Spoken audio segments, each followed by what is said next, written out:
Normalmente, cuando pensamos en la historia documentada esperamos encontrar pues la misma precisión clínica que en un diagnóstico médico. O sea, como cuando alguien se rompe un brazo, la radiografía muestra esa línea blanca y dentada, el médico señala la placa y dice, pues ahí está la fractura. Claro, es algo binario. Exacto, es algo binario, ¿pasó o no pasó? Ya, y eso da una sensación de control inmensa, ¿verdad? O sea, nos fascina que los hechos del pasado sean visibles, que se puedan categorizar perfectamente en cajitas etiquetadas con la palabra verdad indiscutible. Totalmente. Pero luego, claro, damos un paso hacia los orígenes de una de las instituciones religiosas más grandes del mundo y de repente esa máquina de rayos X se estropea por completo. O sea, nos adentramos en un terreno histórico que es sinceramente más turbio que un pantano. Un pantano muy, muy oscuro, sí. Y por eso, hoy damos una bienvenida llena de energía a todos los curiosos que nos acompañan en el canal Curiositalkies. Hoy tomamos esos registros históricos borrosos y los pasamos por el escáner forense y arqueológico. Eso es. Porque la inmersión de hoy tiene un título que lo dice todo. Atención a esto. El sangriento final de los 12 apóstoles, lo que la Biblia ocultó y la ciencia revela. Vamos a descubrir qué ocultó realmente la tradición y qué revela la ciencia moderna sobre estos hombres. Y fíjate, el contraste que plantea nuestra exploración de hoy es brutal. Porque si uno lee los textos sagrados originales, apenas se menciona qué pasó con la abrumadora mayoría de los 12 seguidores más cercanos de Jesús. Es que desaparecen del mapa, sin más. Y literalmente desaparecen. Así que hoy vamos a enfrentar la escasa realidad histórica, utilizando herramientas muy rigurosas como la escala de probabilidad del erudito Sean McDowell, frente a lo que yo llamo el tsunami de la leyenda. Un tsunami de los granes. Enorme. Y cuando hablo de leyenda me refiero a esos mitos teológicos recopilados en textos medievales como la leyenda áurea o promovidos por historiadores antiguos como Eusebio de Cesarea, historiadores cuyas intenciones, han sido minuciosamente diseccionadas por investigadoras modernas como Cándida Moss. Claro, entonces la misión para quienes están al otro lado de la pantalla es recorrer cronológicamente el destino de cada apóstol. O sea, separando el bisturí de la historia del maquillaje del mito. Y revelando detalles que son sorprendentemente macabros. Muy macabros. Porque, a ver, si lo pensamos con una mentalidad actual, los apóstoles fueron, digamos, los primeros grandes influencers de la historia occidental. Totalmente. Me encanta esa analogía. Es que la naciente iglesia, al ser una minoría muy perseguida, necesitaba crearles finales épicos y dramáticos. Era una estrategia brillante para construir una identidad de marca fortísima. O sea, morir tranquilamente de viejo en una cama, pues no generaba el mismo nivel de devoción entre unos primeros fieles que se enfrentaban a los leones en los anfiteatros. Claro, esa sed de mártires forjó una identidad colectiva irrompible. La moneda que compraba esa lealtad en la antigüedad era la sangre, pura y dura. Y para ver cómo empezó a circular esa moneda, debemos situarnos en Judea, inmediatamente después de la crucifixión de Jesús, con las dos primeras bajas del grupo original. Vamos a ello. Y la primera figura es, la más infame de todas. Judas Iscariote, el traidor. Y lo que resulta fascinante de Judas, o sea, lo que te rompe un poco los esquemas, es que los propios textos fundacionales no logran ponerse de acuerdo. Ya, es un caos. Es como intentar encajar dos piezas de puzzles diferentes a martillazos. Por un lado, el Evangelio de Mateo afirma que Judas se ahorcó, consumido por la culpa, tras devolver las 30 monedas de plata. Pero el libro de los Hechos de los Apóstoles proyecta una película de terror completamente distinta. Relata que compró un campo con ese dinero y cayó de cabeza, reventándose por la mitad y desparramando sus entrañas por el suelo. Sí, es una imagen de gore total. Pero esa aparente contradicción se disuelve cuando los filólogos modernos analizan el propósito de los textos. No eran crónicas periodísticas diseñadas para registrar hechos objetivos. Claro, no había notarios ahí apuntando. ¡Exacto! La versión de Mateo estaba imitando deliberadamente un relato del Antiguo Testamento sobre un consejero traidor llamado Ahitófel, que, fíjate, traicionó al rey David y terminó ahorcándose. Era una forma teológica de decir que la historia se repite. Ah, claro, un paralelismo literario. Eso es. Y mientras tanto, la versión de los Hechos se inspiraba en los arquetipos de castigos divinos reservados para los peores villanos de la antigüedad. En esa época, los malos malísimos solían terminar con los cuerpos reventados o devorados por gusanos. ¡Madre mía! Sí, y la tradición medieval, en un intento ya desesperado por armonizar ambas historias, inventó un relato donde Judas se ahorcó. Pero ojo a esto, la soga se pudrió con el tiempo, su cuerpo cayó por un barranco y entonces estalló al chocar contra las rocas. O sea, una pirueta narrativa impresionante para no admitir un error de continuidad en el guión. Es tremendo. Y fíjate, la figura de Judas nos lleva a una perspectiva completamente ajena a Occidente que a mí me resulta asombrosa. Ah, ¿la versión islámica? Exacto. En la tradición islámica, la historia da un giro radical. Ellos consideran que Jesús era un profeta de una pureza y una importancia tan colosal que resultaba inconcebible que Dios permitiera que sufriera la humillación de la crucifixión romana. Claro, no encajaba en su visión. Para nada. Así que sostienen que Dios lo elevó al cielo sin un solo rasguño y que los romanos, confundidos por una especie de ilusión óptica o parecido físico, crucificaron por error a Judas Iscariote en su lugar. ¡Qué locura! O sea, demuestra la plasticidad de estos personajes. Cómo los mismos eventos son moldeados para encajar en diferentes arquitecturas teológicas. Pero bueno, si dejamos la traición y pasamos al primer mártir oficial del grupo original, nos encontramos con Santiago el Mayor. El gran Santiago. Ese mismo. Desde el punto de vista histórico, este es uno de los pocos casos con una probabilidad casi absoluta. Hablamos de un 9 o 10 sobre 10 en la rigurosa escala de McDowell. O sea, ocurrió casi seguro. Un hecho sólido. Muy sólido. Fue ejecutado por el rey Herodes Agripa I, en torno al año 44, y la ejecución fue por decapitación a espada. Herodes ordenó esto por un cálculo político frío y calculador. Necesitaba desesperadamente ganarse el favor de las élites conservadoras de Judea. Ya, populismo antiguo. Totalmente. Y la decapitación era considerada una deshonra inmensa en la cultura judía de la época. Lo cual genera una paradoja histórica alucinante, si lo piensas.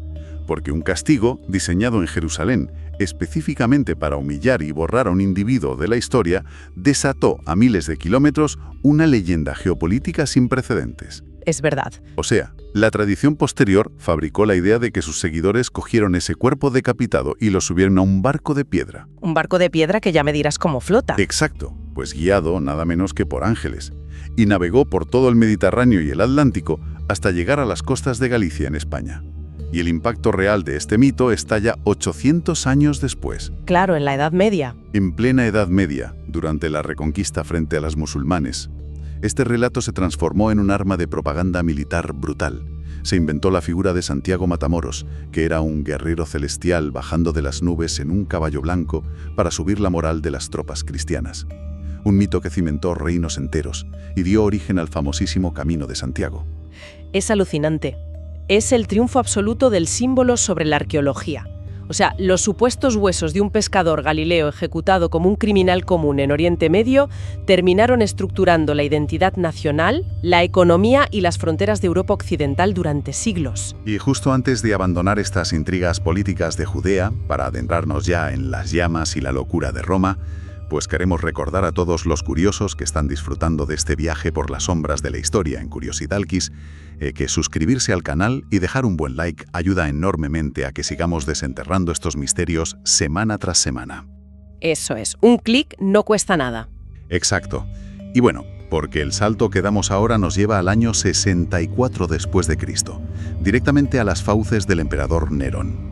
Aunque, antes de llegar a los pesos pesados de Roma, hay un puente narrativo curioso con otro Santiago, Santiago el Menor. Sí, que es a menudo confundido en los textos con la figura de Santiago el Justo, que era el hermano de Jesús. Bueno, la tradición hagiográfica relata que a este Santiago lo arrojaron desde el pináculo del Templo de Jerusalén. Estamos hablando de una caída libre de aproximadamente 35 metros contra un pavimento de piedra. Es que las fuentes antiguas casi lo pintan como un superhéroe invulnerable, porque asombrosamente afirman que sobrevivió al impacto. Y claro, como se negaba a morir y debía estar chetadísimo, la muchedumbre enfurecida comenzó a lapidarlo. Pobre hombre. Hasta que finalmente un trabajador batanero se abrió paso entre la gente y le destrozó el cráneo de un garrotazo. Bueno, médicamente sobrevivir a una caída de 35 metros sobre piedra es casi imposible, principalmente debido a la desaceleración masiva de los órganos internos y la ruptura de la aorta. Es física básica. claro, el cuerpo no aguanta eso. Para nada. Por eso, y por la confusión de nombres con el otro Santiago, la historiografía moderna es extremadamente cautelosa aquí. McDowell le otorga apenas un 5 sobre 10 de probabilidad histórica. O sea, la historia de Santiago el Menor parece ser más bien un tapiz tejido con retazos de las vidas y muertes de otros líderes cristianos primitivos de Jerusalén. Ya, un corte y pega medieval. Pero donde la historia sí pisa sobre suelo firme es con las dos grandes columnas que sostuvieron y expandieron esta religión naciente, Pedro y Pablo. Aquí ya entramos en terreno serio. Volvemos a ese año 64, ¿vale? El gran incendio devora Roma, y Nerón, viendo que la opinión pública se vuelve en su contra a lo bestia, necesita desesperadamente un chivo expiatorio. Así que elige a esta extraña y nueva secta oriental. A ver, Pablo, al tener el invaluable estatus de ciudadano romano, recibe el dudoso privilegio de una ejecución rápida, la decapitación. Un privilegio, entre comillas, claro. Ya ves tú qué privilegio. Pero el relato mítico de Pablo sostiene que, al caer la hoja y cortarle la cabeza, ésta rebotó 3 veces en la tierra, y de cada lugar donde impactó, brotó milagrosamente un manantial de agua fresca, que esto dio origen a la actual abadía de Tre Fontane en Roma. Fíjate, esa poesía visual contrasta de forma brutal con la fisiología forense de una decapitación real. O sea, un corte limpio de espada secciona la médula espinal, la tráquea y los grandes vasos carotídeos simultáneamente. Uf, madre mía. Sí. Esto provoca una caída instantánea a cero de la presión arterial en el cerebro, resultando en una isquemia cerebral masiva. La consciencia se apaga en milisegundos y el colapso biológico es fulminante. O sea, un apagón repentino y ya está. Porque si la decapitación era un privilegio para ciudadanos, pues el destino de Pedro fue muchísimo peor, porque él no lo era. A él lo condenaron a la crucifixión en la colina del Vaticano. Y aquí entra una de las leyendas más famosas de todas, originada en el texto apócrifo Quo Vadis del siglo II. Ah, la crucifixión invertida. Esa misma. Se dice que Pedro suplicó a sus verdugos ser crucificado boca abajo, argumentando que no era digno de morir en la misma postura que su maestro. Y bueno, tradicionalmente esto se ha vendido a lo largo de los siglos como el máximo gesto de humildad cristiana. Y teológicamente, funciona a la perfección. Es un relato precioso. Pero si analizamos esta crucifixión invertida desde la medicina forense, se revela como una atrocidad inenarrable. O sea, probablemente diseñada por el sadismo de los verdugos romanos más que por una petición poética de la víctima. O sea que de humildad poco, era pura tortura. Pura y dura. La crucifixión tradicional ya mata por asfixia y agotamiento. Pero al invertir el cuerpo, la dinámica respiratoria se altera de forma catastrófica. El inmenso peso de todas las vísceras abdominales cae por pura gravedad directamente sobre el diafragma. Uf, claro, aplastándolo todo. Aplastando los pulmones e impidiendo la exhalación por completo. Y además, el flujo sanguíneo se estanca en la cabeza. Esto genera una presión intracraneal que es letal, edema facial extremo y hemorragias cerebrales masivas. ¡Qué salvajada! Es que la muerte llega más rápido que en la cruz tradicional, sí, pero sumerge a la persona en un pánico respiratorio agudo y un dolor encefálico indescriptible. Y como apunte arqueológico fascinante sobre Pedro, dime. En 1939, durante unas excavaciones bajo la mismísima Basílica de San Pedro, se hallaron unos huesos envueltos en tela de púrpura, junto a un muro con un grafito en griego que rezaba Petroseni. Es decir, Pedro está aquí. ¡Hala! Eso alimenta el misterio de manera increíble, la verdad. Pero analizando la estrategia de Nerón, existe una ironía gigantesca en todo esto. ¿En qué sentido? Pues que al intentar usar a esta minoría como antorchas humanas para iluminar sus jardines privados y como chivos expiatorios para ocultar su propia incompetencia política, pues accidentalmente desconstruyó la plataforma definitiva. O sea, los dotó de una autoridad moral indestructible frente a las clases bajas del imperio y los convirtió en los mártires más famosos de la historia occidental. Nerón creía estar extirpando un problema y, sin saberlo, se convirtió en el principal publicista del cristianismo. Totalmente. Es una de las grandes paradojas del mundo antiguo, desde luego.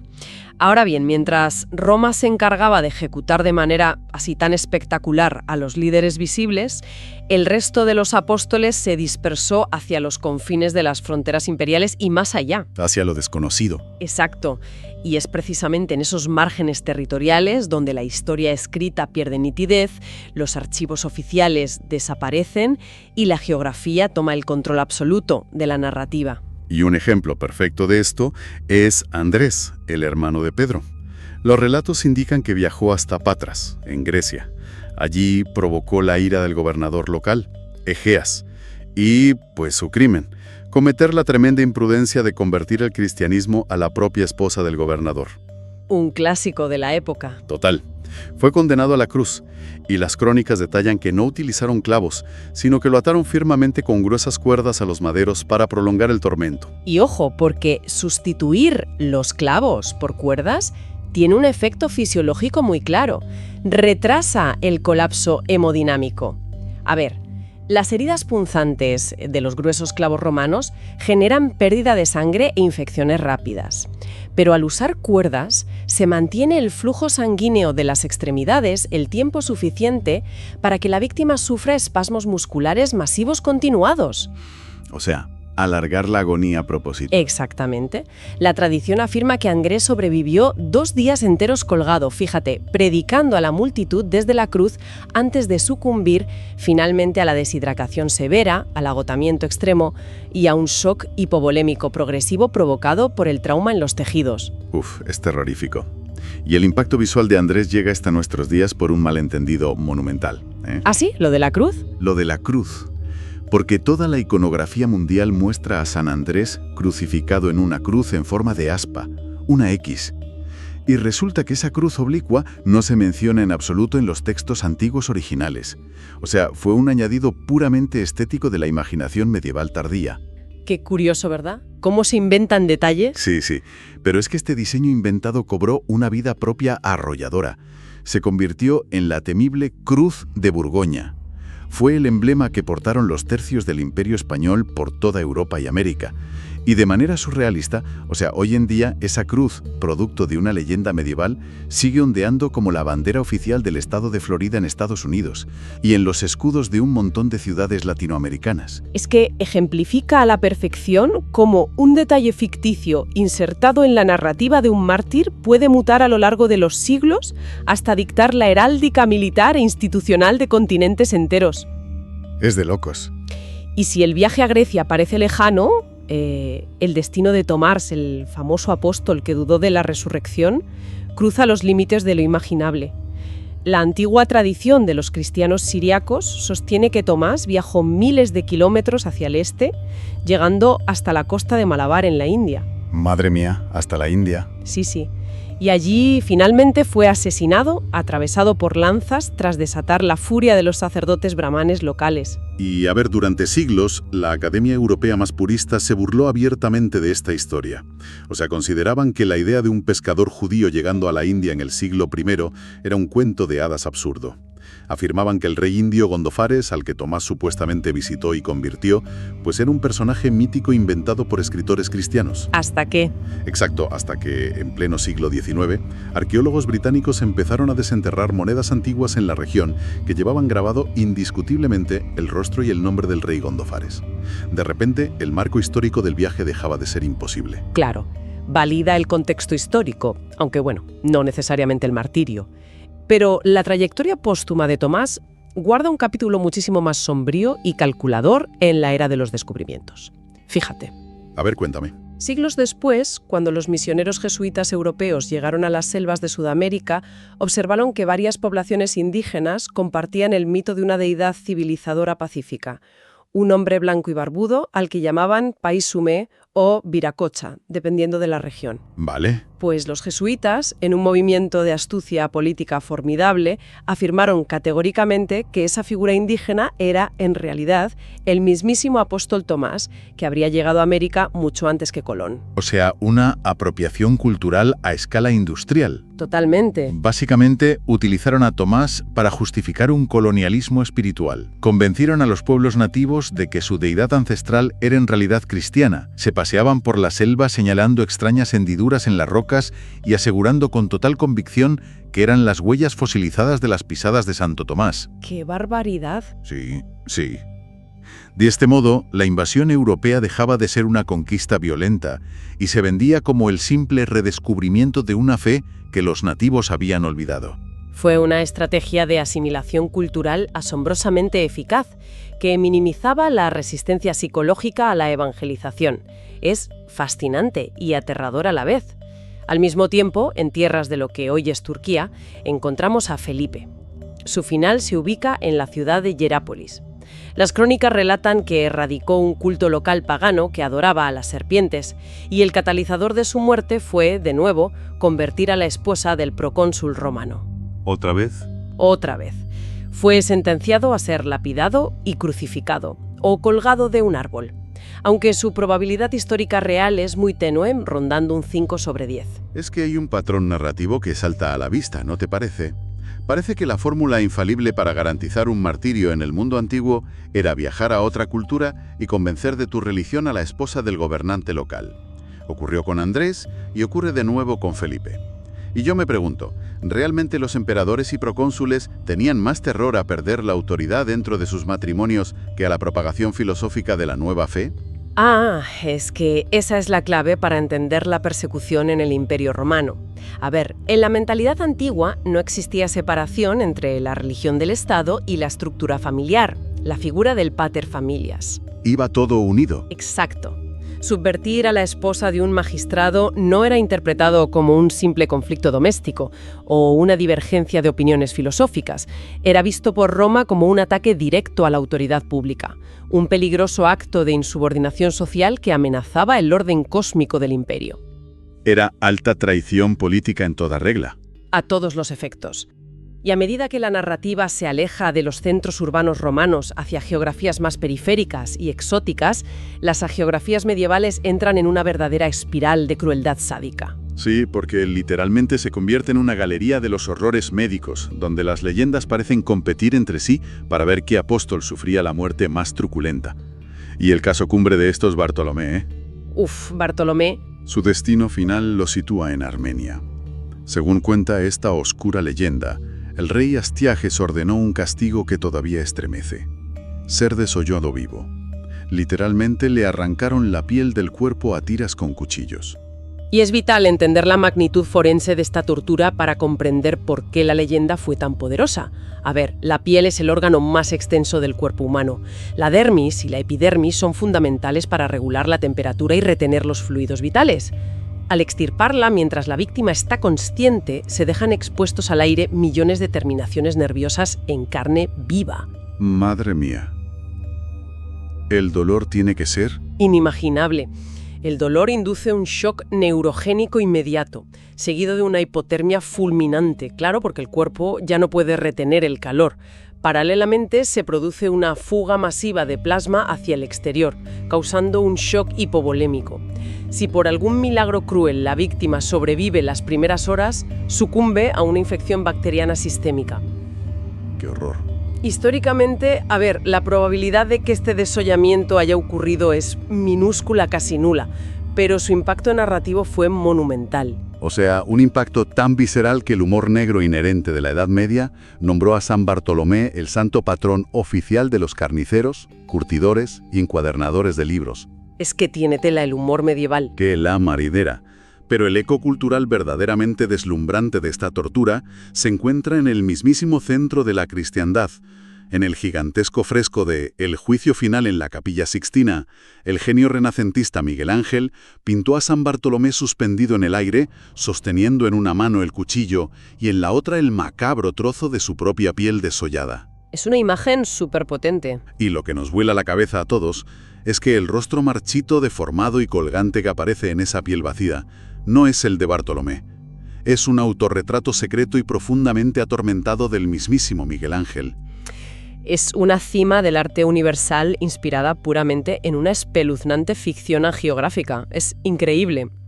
Y si continuamos avanzando por esta geografía del horror, encontramos los destinos cruzados de Simón el Celote y Judas Tadeo, quienes supuestamente terminan sus días predicando juntos en Persia. ¡Qué dupla! Pues las crónicas afirman que fueron apresados y ejecutados por negarse rotundamente a adorar el fuego sagrado de los sacerdotes zoroastrianos. A Judas Tadeo lo masacran a golpes de mazo y posteriormente lo decapitan. Para Simón, en cambio, la leyenda reserva una maquinaria de tormento súper específica: ser aserrado longitudinalmente por la mitad con un serrucho de madera. ¡Qué bestialidad! Y ojo, porque las crónicas medievales añaden un detalle que revela una maldad súper calculada. O sea, especifican que Simón no fue aserrado de pie o recostado, sino que fue colgado boca abajo, mientras dos verdugos tiraban de la sierra desde la ingle hacia la cabeza. Uf, es que es perturbador. Analizando esto, se percibe que la gravedad jugaba a favor de los torturadores, manteniendo la sangre acumulada en el cerebro del apóstol. Esto evitaba la bajada brusca de la presión arterial, asegurando que la víctima no perdiera el conocimiento en ningún momento. Claro, para que lo sintiera Toro. Para que sintiera absolutamente cada desgarro mientras la hoja dentada avanzaba por sus órganos internos. O sea, es puro sadismo, diseñado para causar el máximo sufrimiento consciente. Y lo fascinante de su compañero de tormento, Judas Tadeo, es cómo su figura ha evolucionado. Ah, sí, el cambio es espectacular. A pesar de la escasísima evidencia histórica de su estancia en Persia, hoy ha mutado en un gigantesco fenómeno sociológico y de masas en América Latina. O sea, en países como México o Perú, multitudes inmensas paralizan el centro de las ciudades para venerarlo fervientemente como el gran patrón de las causas perdidas y los casos desesperados. Es que esto subraya una verdad constante en el estudio de las religiones. La vitalidad contemporánea de un símbolo espiritual no depende en absoluto de la solidez de su evidencia histórica en el siglo I. La gente conecta con el símbolo, no con el dato arqueológico. Exactamente. Y algo muy similar ocurre al revisar los supuestos finales de Mateo y de Matías, el apóstol que entró como suplente. Claro, Matías el recambio. En el caso de Mateo, las tradiciones antiguas están tan fragmentadas que chocan frontalmente. O sea, algunos escritos aseguran que murió de manera apacible por causas naturales a una edad avanzada. Sin embargo, la leyenda que se impuso por ser mucho más dramática cuenta que fue apuñalado por la espalda por un sicario enviado por el rey justo mientras estaba celebrando la misa en un altar en Etiopía. Un final muy de cine. Total. Y respecto a Matías, el sustituto de Judas Iscariote, la tradición cuenta que terminó siendo lapidado por una turba y rematado con un hacha para cortarle la cabeza. Aunque bueno, el detalle que resulta verdaderamente chocante de Matías no es la violencia de su muerte, sino el método por el cual fue ascendido al grupo original. A la lección apostólica en el libro de los Hechos. Es buenísimo esto. Imagínate la escena, ¿vale? Los seguidores sobrevivientes se reúnen, deciden que necesitan llenar la vacante que dejó Judas para mantener el místico número 12. Tienen a dos candidatos finales y en lugar de votar o debatir méritos teológicos, lo resuelven echando suertes. Literalmente al azar. Presumiblemente, sacaron piedras marcadas de una vasija o tiraron dados, creyendo que la providencia divina guiaría el azar. O sea, si lo extrapolamos al presente, resultaría absolutamente impensable que la junta directiva de una corporación mundial o el liderazgo de una religión moderna eligiera a su próximo presidente mediante una lotería. Ya te digo. Pero bueno, refleja una concepción del mundo donde la intervención divina operaba directamente a través de los fenómenos aleatorios. Y volviendo al violento final etíope de Mateo, la historia moderna le asigna apenas un pobre 5/10 en la escala de probabilidad. Sin embargo, esa traicionera puñalada por la espalda a un anciano indefenso frente al altar sirvió de inspiración directa para uno de los cuadros más oscuros, violentos y dramáticos del pintor barroco Caravaggio. El lienzo atrapa la crudeza del momento de forma magistral. Y es que observando la escalada de violencia generalizada en todos estos textos, es imposible no acordarse de la dinámica de las secuelas en las franquicias de películas de terror moderno. Ah, claro, totalmente. Es que si en la primera historia al líder, a Pedro, lo crucificaron de manera invertida, en la secuela los autores sentían que tenían que subir las apuestas. A Bartolomé había que arrancarle la piel a tiras. Y para la tercera entrega, pues no quedaba otra opción que partir a Simón por la mitad con una sierra y boca abajo. Más que un registro de muertes, parece una auténtica competencia medieval por acaparar el índice de audiencia de la devoción cristiana. La analogía es perturbadoramente exacta, la verdad. Lo que denominamos la economía del martirio exigía de manera constante relatos cada vez más sangrientos, extremos y visualmente impactantes para lograr mantener asombrados, intimidados e inspirados a los fieles, que al final padecían sus propias opresiones cotidianas en la vida real. Pero, como en todas las reglas, existe una excepción clamorosa que rompe por completo la baraja de esta franquicia del terror apostólico. Llegamos a él. Entramos a finales del vertiginoso siglo I y ponemos el foco en Juan, a menudo referido como el discípulo amado y hermano de Santiago el Mayor. De manera casi subversiva para los estándares de la época, Juan sobrevivió a todos sus compañeros, eludió espadas, sierras y cruces y murió tranquilamente de viejo en su cama. ¡Qué maravilla! Falleció por causas biológicas puramente naturales, rozando una edad cercana a los 100 años en la antigua ciudad de Éfeso, en la actual Turquía. Y claro, este pacífico final natural representó un colosal problema de relaciones públicas para las altas esferas de la cristiandad primitiva. Un marrón absoluto. Total. Porque les generaba un evidente síndrome del impostor institucional. Les daba tanta vergüenza que la figura más cercana a su fundador careciera de una muerte heroica derramando sangre por la causa, que el prominente escritor y teólogo antiguo Tertuliano tuvo que intervenir para arreglar el problema, inventándole un martirio espectacular, aunque fallido. A ver cómo lo arregló. Pues empezaron a difundir la historia de que el paranoico emperador Domiciano capturó a Juan y lo hizo arrojar dentro de un inmenso caldero de aceite hirviendo ante una multitud en Roma. Pero asombrosamente, Juan no solo salió totalmente ileso de las quemaduras, sino que emergió del aceite hirviendo físicamente rejuvenecido. Como nuevo, vamos. Como nuevo. Y ante este despliegue superheroico, los romanos, aterrorizados y sin saber qué hacer con él, se limitaron a desterrarlo a la remota isla de Patmos, donde, según la creencia, redactaría el oscuro y visionario libro del Apocalipsis. Tuvieron que improvisar este cuento a prueba de fuego simplemente porque la idea de expirar en silencio, rodeado de pergaminos, no irradiaba el mismo nivel de sacrificio extremo que exigía la propaganda eclesiástica de la época. Es buenísimo. Y esta evidente invención en torno a la figura de Juan subraya a la perfección el propósito real de toda esta literatura.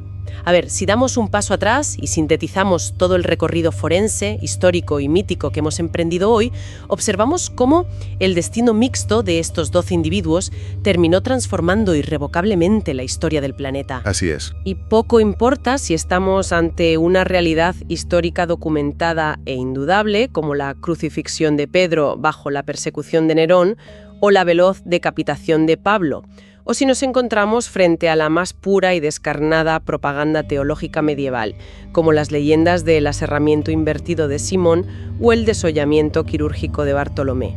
A fin de cuentas, ambas vertientes se fusionaron y fueron utilizadas como eficaces armas de doble filo a lo largo de 2 milenios, porque por un lado, fueron el motor que inspiró algunas de las obras de arte más sublimes de la civilización occidental, dando consuelo psicológico a incontables generaciones de personas que enfrentaban el sufrimiento. Claro. Pero por la otra cara de la moneda, se utilizaron como herramientas de poder bélico y control. O sea, se forjó al Santiago Matamoros, que impulsó guerras por territorio, y se permitió a los estrategas coloniales robar y suplantar la identidad de los dioses sudamericanos para legitimar la expansión de imperios transatlánticos. Pues sí. Y todo esto nos empuja hacia una reflexión final, una interrogante que trasciende el ámbito estricto de la religión antigua para tocar directamente la raíz de cómo entendemos las bases de nuestro mundo moderno. A ver. Si la Iglesia primitiva, en su estado de mayor fragilidad política y social, estuvo dispuesta a editar astutamente, exagerar brutalmente e incluso rediseñar desde cero las circunstancias de la muerte de sus fundadores para construir una narrativa fundacional invencible que unificara a las masas bajo una sola bandera de sacrificio. Te sigo. Cabe preguntarse profundamente, ¿cuántas de las verdades absolutas e incuestionables sobre las que se asientan nuestras naciones modernas? ¿Cuántos de los inmaculados héroes de bronce en nuestras plazas y libros de texto? ¿Y cuántas de las causas históricas por las que la sociedad actual sigue debatiendo ferozmente han sido igualmente maquilladas o reescritas por los vencedores para manipular nuestra identidad colectiva contemporánea? Es una pregunta que deja un eco incómodo en la habitación. Y retomando la imagen del diagnóstico médico con la que abrimos, la historia humana definitivamente no es una radiografía limpia que muestra una fractura evidente. Más bien es un inmenso y complejo mural pintado por múltiples manos a lo largo de los siglos, donde la sangre derramada, la fe inquebrantable y el frío cálculo político se han superpuesto capa tras capa. Totalmente. Hasta que resulta casi imposible separar la historia del relato de terror. Y bueno, con esa inquietante reflexión, damos por concluida la exploración profunda de hoy. Queremos agradecer enormemente a todos los curiosos que escuchan Curiositalkies por atreverse a mirarte tras del telón de estas fuentes históricas. Nos encantaría leer en los comentarios cuál de todas estas muertes e historias de propaganda ha resultado más impactante. Sí, por favor, dejadlo en los comentarios. Y también si al final del día pesa más la versión cruda que ofrece la historia o el poder cautivador que esconde la leyenda. Nos encontramos en la próxima inmersión.